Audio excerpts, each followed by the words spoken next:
Môžem? Musíš. Pepa je najlepší pingpongista!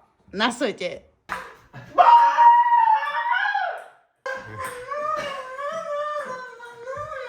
Najlepší pingpongista na svete. Boli 4. A klikujete, jak je to možné, najlepší asi má kondičný tréning teraz. Počúvaj, ona musí byť dobrá v tom pingpongu, keď ona takto poctivo trénuje, ona nás neprehráva. Majo, prosím ťa, Čo to máš na prstoch? Majo, tie cvičenie robí ten, čo vyhrá, alebo ten, čo prehrá? Lebo ja som teraz... Ja neviem, ona má teraz kondičný tréning na ten pingpong, lebo je taká dobrá.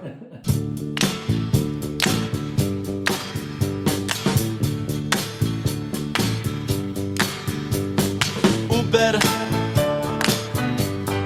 a Uber Party.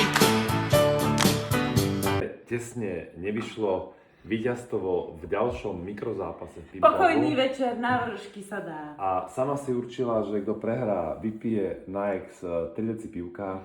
Pepuška, na tvoje zdravie. Nech sa ti páči. Na ex. Ženy majú sedieť v kútoch a nemajú byť súťaživé. Keď sú súťaživé, potom takto dopadnú, ako také trosky. Tak je chutí. Ona to potom fakt rada. No, to je úžasné. Dneska taká pohodinda.